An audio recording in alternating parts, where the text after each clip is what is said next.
Hello বন্ধুরা, good morning. কেমন আছেন? আশা করি ভালো হবেন। এই যে যা গরম পড়ে গেছে, ভালোও লাগছে না।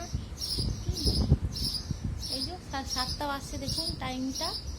বেশ কত রোদ, মনে হচ্ছে 2টো বেজে গেছে। একদম ভালো লাগছে না। কি আর করা যাবে, একদম গরমে ভালো লাগছে না। স্থির হয়ে আছে, দেখুন আকাশ একবারে ধর করছে রোদে। মেয়ে পরীক্ষা দিতে গেল, দিয়ে ওই জন্য টাইম পাইনি। উঠি তো খুব সকালে, কিন্তু কাজ থাকে তো, যা বাসি কাজ থাকে সব করে করে তারপর মেয়েকে উঠিয়ে তৈরি করে স্কুলটা পাঠিয়ে দিলাম। তারপর এবারে যাই, এবারে কাজ করব, এবারে রান্না কিছুটা করে নেবো, দিয়ে তারপর স্কুল থেকে আসবে, আবার আনতে যাব,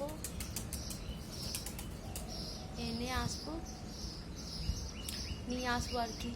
কিছু ভালো লাগছে না, যা গরম না, বিচ্ছিরি গরম, ভালো লাগে না একদম। কত রোদ। আর এখন যা ঠান্ডা ঠান্ডা খাবার খাওয়া উচিত। একদম রোদে বাগানো ফাগানো একদম কোথাও যাওয়া যাচ্ছে না। এই উঠোনও এই একটু সকাল, আমাদের উঠোনে দেখুন একদম রোদ হয়ে গেছে। এই যে কাপড়টা শুকাচ্ছে, দেখুন যা রোদ, প্রচুর রোদ হয়ে গেছে একদম। কি করা যাবে, গরমে সবাই ভালো থাকবেন, সুস্থ থাকবেন। বেশ টাটা, রাখছি, সবাই ভালো থাকবেন।